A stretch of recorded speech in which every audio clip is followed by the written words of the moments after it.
Hello, আসসালামু আলাইকুম guys. Bangladesh চলচ্চিত্র শিল্পী সমিতি নির্বাচন হয়েছে। এখন এই নির্বাচনকে অনেকেই বলছে এটা শিল্পী সমিতি না, এটা গুন্ডা সমিতি। গুন্ডা সমিতি বলার কারণ হচ্ছে তাদের নির্বাচিত প্যানেল শপথ নেওয়ার অনুষ্ঠানে বিনোদন সাংবাদিক বা সিনিয়র সাংবাদিকদেরকে মাইরা আহত করছে, মানে 25-30 জন হাসপাতালে ভর্তি করছে, ইচ্ছা মতো বাটাম পিড়াইছে। এই পিড়ানোর নেতৃত্ব দিচ্ছে কে জানেন? বিলেন শিবা শানু, হ্যাঁ, সাবেক নায়ক আলেকজান্ডার বো, বাংলাদেশের বর্তমান সময়ের ফ্লপ নায়ক জয় চৌধুরী।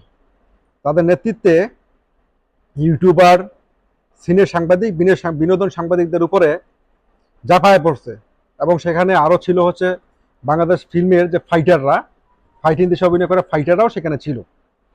ঘটনাটা হচ্ছে বিনোদন সাংবাদিক, ইউটিউবার, কন্টেন্ট ক্রিয়েটররা এখন এই শিল্পী সমিতি নির্বাচনকে কেন্দ্র করে এফডিসিতে তাদের খুব আবির্ভাব, তাদের খুব ঘোরাফেরা, বিভিন্ন শিল্পীদের সাক্ষাৎকার নেয়, বিভিন্ন শিল্পীদের সাথে তারা তাদের ইউটিউব চ্যানেলের জন্য সাক্ষাৎকার, ইন্টারভিউ নেয়।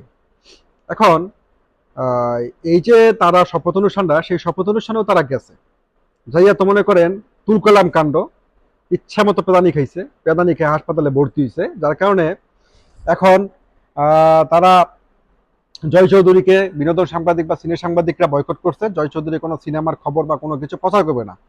এটা প্রচার করলেও দর্শক দেখে না, প্রচার না করলেও আর কি হইব। যাই হোক, শিবা শানু, আলেকজান্ডার বো, সাঙ্গু পাঞ্জা, এদেরকে 2 মাসের জন্য বা 3 মাসের জন্য সাময়িকভাবে তাদের সম্পর্কে কোনো খবর বিনোদন সাংবাদিকরা প্রচার করবে না, তাদেরকেও বয়কট করছে।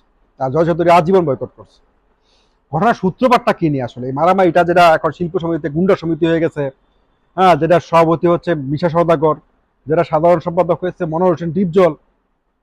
তারাও অবশ্যই বাংলা সিনেমার সবচেয়ে নামি দামি বিলেন, যদিও এখন তাদের নেতৃত্বে বিনোদন সাংবাদিকের উপর হামলা। ঘটনাটা কি নিয়ে ঘটছে? এটা হচ্ছে আসলে বিনোদন সাংবাদিক বা ইউটিউবারদেরও কমন সেন্সের অভাব আছে। তারা নিজেদের চ্যানেলের ভিউ বাড়ানোর জন্য এরকম উদ্ভুত কোশ্চেন করে ফেলে, পরিস্থিতিটাকে তারা আসলেই নষ্ট করে ফেলে। ময়ূরীর মেয়েকে তারা প্রশ্ন করছে যে ময়ূরী যে আইটেম গান করতো, খোলামেলা ড্রেস পরে নাচানাচি করতো, সেগুলো সে দেখে কিনা এবং দেখার পরে তার রিয়েকশন কি। মা কি করেছে সেটাকে নিয়ে মেয়েকে কোশ্চেন করছে, যেটা শিবা শানু দেখে ধাক্কা দিয়েছে সাংবাদিককে, ওই ইউটিউবারকে ধাক্কা দিয়ে সরিয়ে দিয়েছে, যেটা আসলে ঘটনার সূত্রপাত। তারপর দুই পক্ষ উত্তেজিত হয়ে যায়, উত্তেজিত হওয়ার পরে মারামারিটা হয় এবং ইচ্ছা মতো পেদায়।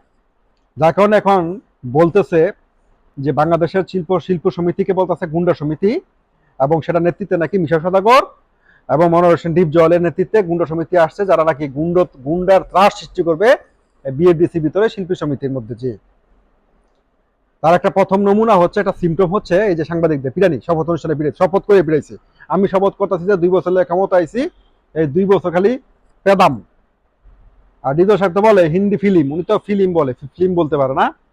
যাই হোক, এখন ওই যে ইউটিউবার, অতি উৎসাহী ইউটিউবার, চ্যানেলের কিছু ভিউ বাড়ানোর জন্য, কন্টেন্টের রিচ বাড়ানোর জন্য এই যে একটা কোশ্চেন সে একটা ছোট মেয়েকে করলো তার মার অতীত সম্পর্কে, তারে তারে পিড়ানো না, আমার মতে তারে লুলা করে লাভ উচিত আছে। তার পেদানোটা হয় না ঠিক মতো। কি কোন আপনারা?